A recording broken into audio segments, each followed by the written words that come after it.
Hey guys, what's up? Welcome back. And I've been meaning to make this session for a long time. And this is going to be the episode number 4 of the marketing automation series. And this is Casey, your host. We've looked at a few pointers in terms of what a basic marketing automation can do to your business. What are the things to keep in mind before you even consider automation? Who is automation for?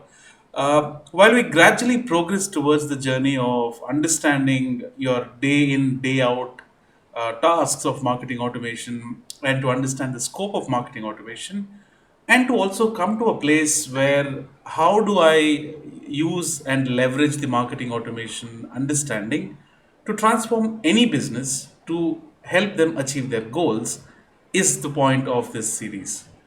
Now, agreed that there are a lot of courses out there talking about what a chatbot is, how a chatbot is one of the most important spoken about aspects of marketing automation. But please understand that it is only one part or one facet of marketing automation. Marketing automation is not something which is just a small, what do you say, task that you execute. It is not like a campaign that you create and you tweak it as you go along. It is much more than that. I would argue that marketing automation is an ecosystem and it is a thought process as such. It is not a single plug and play mechanism that you plug and things will happen and miracles will happen. Similarly, when you speak about marketing automation, you two of the most important pillars. I'm not saying these are the only pillars, but two of the most important, many of those pillars are lead scoring and lead nurturing concepts. Now, the name can be confusing at times, and it is you get into a zone where you kind of understand what these things mean, yet there is some clarity missing on exactly what each of these things are, and how do you approach these things, and how do you think in terms of nurturing your leads, and how do you think in terms of scoring your leads, etc. So, the whole point of this session is to break that confusion and that great wall of confusion between lead scoring and lead nurturing, trying to understand how these can individually help your business. And you can also look at how both of these work together seamlessly and help you achieve those. So, what each of these things basically mean are these are, and you should also understand that one size does not fit everything. What one company is doing in terms of lead nurturing and what another company is doing in terms of lead scoring may not be exactly suitable for your business needs and to achieve your business goals. Without wasting much of your time, so let's get started. This is your host Casey, and we will be talking about the differences between lead scoring and lead nurturing. And let's get started. You need to understand that lead scoring and lead nurturing are two different sides of a coin, equally important sides. You can't exclude or you can't deprive any of these activities of their importance. But if you look at the diagram here, as I said, I want to confess that I'm not a great artist, but what I've tried and put together is if you look at this common area between lead scoring and lead nurturing, you need to understand that they have a common goal. The goal of a lead nurturing system or a lead scoring system is to ensure that they help towards the same goal of making your customer travel faster through the buying cycle. In simple terms, this is what a buying cycle means. You have a customer who is who has clicked on your ad and come to your website. So at this point in time, he is a mere visitor. What would take for this visitor to become your customer? So what are all the stages that he has to cross to become a customer? So he's still a visitor. He need to be aware of what your services are. He need to be interested and he need to look at how this can help him solve a business problem. And he needs to kind of build a desire for that, and then he will need to consider and then he will go ahead and purchase. So this is buying cycle. Agreed, a lot of people represent it in different forms. Some people talk about it as a sales funnel, some people talk about funnels, some people talk about cycles, but this is basically what all of those things mean. Is this is the journey of a visitor and the journey he has to uh, and the journey he has to go through to become your customer towards the end of the day. So goal of both lead scoring systems and lead nurturing systems is to ensure that they help your customer travel from a visitor state to a customer state. Now, the effectiveness or the efficiency of these systems depend upon how sooner can they get your customer from a visitor to a customer stage, right?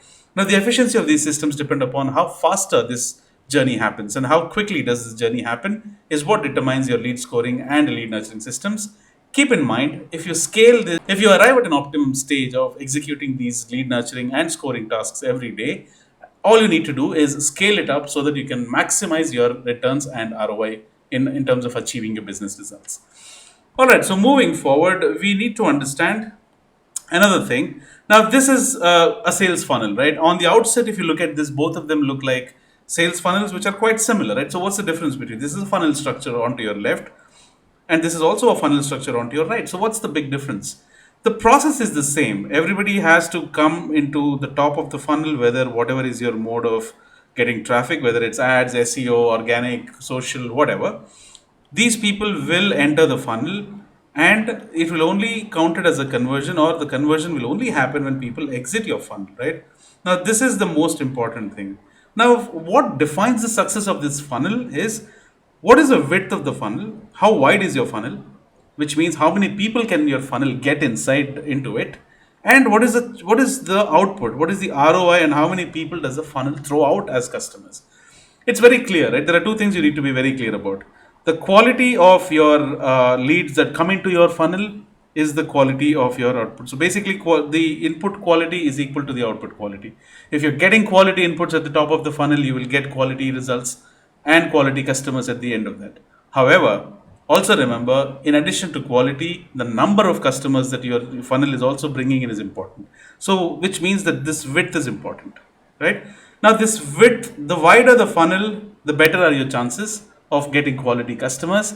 And using lead nurturing and lead scoring systems, you can make sure, if you look at this journey from a visitor to a customer, how quickly can you get this guy here is what makes a big difference.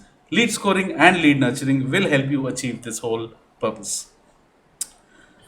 So, it is very clear to understand that both of them are not against each other. Both of them are not negating each other's impact. Both of them are not working against each other. Both of them are looking at achieving the same common goal, which means it is safe to understand lead scoring activity is a part of lead nurturing activity, which means you can assume that lead scoring is a subset of lead nurturing.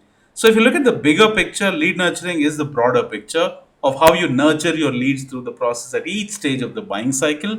And while you're doing this, you will measure these effectiveness of leads and score them accordingly at each stage. Look at how a visitor has come onto your web property. It could be a website or a social platform. Now, this is a visitor, right? Now, in order for him to become a customer, what are all the stages that he has to pass through? Right? And at each stage, now this is important, guys. This is not similar to what we have spoken before. Now, at each stage, you need to evaluate if this guy is doing the right thing and is doing things at the right pace and at the right optimum frequency, which means, let's say, how can I get a visitor to an awareness phase is one thing. Now, when you look at a buying cycle, you don't do anything there. But what you need to do at this stage is you need to evaluate what lead nurturing mechanisms can I do here, can I execute here, and how do I how do I score the effectiveness here. So basically, at each stage, let's say awareness is one, and then interest is another one, and then desire is another one, and then probably consideration is another one, and here is when he will purchase and become your customer. At each of these stages, the role of lead nurturing and lead scoring is to make sure you give him the right content at this stage for him to make a decision and help him move to the next level. For example, at the awareness stage, what you will possibly do is you will give him additional information as to some case studies of how you have helped businesses to scale, right? So that becomes a lead nurturing mechanism. And you will also measure against a scale of certain parameters and decide how good is this lead, how fit is this lead, so that you can send him to the sales team to follow up and help him close. At each stage, you will execute, okay, this guy has reached the interest stage. When he is looking at when he's still considering the product, and when he's looking at what else can I do here, what else can I need some more information, right? So what you will do here is, again, you will send him emails or social promotions, or you will engage him through some activity which will help him move from this interest stage to actually developing a desire for the product. At this stage, you will again send him certain things which will move him to the next stage of seriously considering the product. then maybe at this stage you will send him some offers that could help him go ahead and close it without any hassle. So what you need to look at here is at each stage you have lead nurturing happening and you also have lead scoring happening. Lead nurturing is deciding what kind of information that you need to give him to move him to the next level. At each stage, lead scoring systems are scoring and understanding how close is this guy to the billing cycle, to becoming a customer. So this activity is happening while we speak. So that's how effective at each stage of the buying cycle your lead nurturing and lead scoring systems are. I hope you I hope this kind of makes sense now, because that's exactly you need to remember. Now, I haven't been a big fan of numbers, but sometimes you need to pay attention to what can happen when you start focusing on numbers, right? So 47% of, so this is all the research from annuity systems and Gartner data.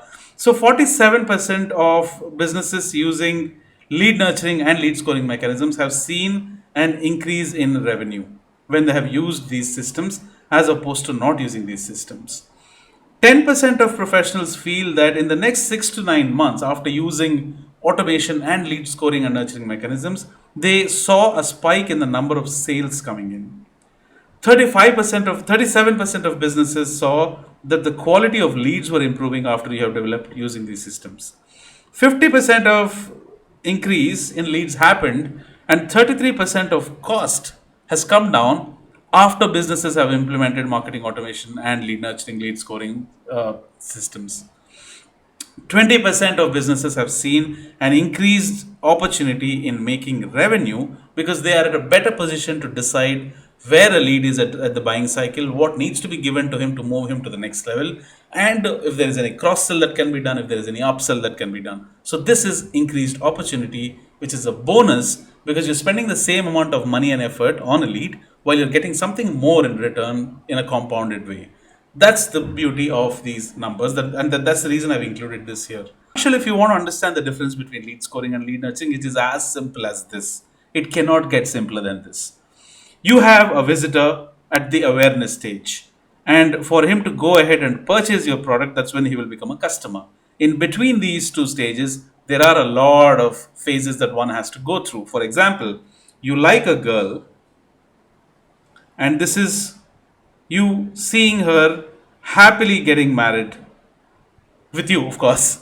So you need to cross a few stages. One is the dating phase, second date, third date, and then you propose, and then you understand, and then you fight. Finally, you decide we like each other, and then you get married. Right? These are different phases. Now, lead nurturing gives the customer what he needs, whether in terms of an email or any other assistance or a YouTube video, educational content, whatever, to make him decide and move to the next phase. So, this is what happens when you talk about lead nurturing, where you're nurturing a lead at every stage by giving him what he needs to move to the next level. On the other hand, this is not success, lead scoring is kind of different. At each stage, lead scoring, what it does is it will basically classify customers based upon certain attributes or parameters, right? Let's say you have another kind of, let's say, leads. Now, this is another attribute by which you can filter these leads. And then you have another attribute by which you can categorize these leads. So, here I'm differentiating them based upon the colors. Maybe these guys need some awareness. Maybe they're not really curious about buying my product. Maybe these guys are kind of okay, but they need, if I give them some educational material and YouTube videos, they're okay to buy my product. And these guys are hot leads, which means if these are ready to buy, these are immediately willing to go ahead and buy, so I can send them to the sales process. So this is how classifying these leads according to certain attributes is helping my business. So both of these, as we speak, ladies and gentlemen, will happen through the buying cycle. All right, moving forward, I think we're almost done here. Now, it is very, very important to understand that marketing and sales together, guys, there is no conflict between marketing and sales at this process, because both marketing and sales contribute to this process. You can take feedback, you have to take feedback from both of these channels, because one does the pre job and one does the post job, right? After you advertise, before you advertise, whatever you do to generate leads is what marketing does. What sales does is what happens after you generate these leads. So there has to be a beautiful synergy between both of these processes. So both lead nurturing and lead scoring help you achieve business results, which means it needs a very consolidated effort from both of these teams. So marketing and sales inputs are usually together included while coming up with lead scoring and lead nurturing mechanisms or systems. So it's the point of this discussion being that don't assume that both of them work independently. They don't. They work together, right? In a nutshell, lead scoring helps you understand where is the user, at what stage is he in the buying cycle, right? Depending upon where he is, lead nurturing systems come in picture and they'll start sending him whatever is needed at that stage to make him move to the next level. For example, at this stage, at the top of the funnel, this guy needs some more awareness, so you start sending him educational content. At the second stage, he's kind of still looking at some more case studies. Maybe you send him some testimonials at this stage as a part of your lead nurturing process. Now he's looking at, okay, maybe I'm still not convinced. Then you tell him how you helped a business scale, and then you showcase those results, and you share the interview with him, with your another client who has succeeded. Then he's interested. Now he's looking at the price aspect of it. Maybe you can give him a $10 sign up fee, or you refer somebody and then you get a discount, whatever, any offer that you can come up with. So at each stage, do you see how you're attacking in a good way, how you're attacking whatever problems he has to help him move to the next level? In no way, guys, you should trick the customer, you should cheat the customer, you should promise something that you can't deliver. This has to be a trust building process and not a trust breaking process where you try and profit off of that one trick that you have used, or a lie that you had committed upon to your client. So don't ever do that. Now that's how both of these together help your users move from a visitor to a customer, and that's how you can effectively use these things to scale your business process and achieve those magnificent results. Thank you so much. Hope this helps and you will use these tactics. And in the next session, we would be talking about lead scoring systems and how you can come up with different lead scoring systems. Until then, this is Casey signing off. Ciao.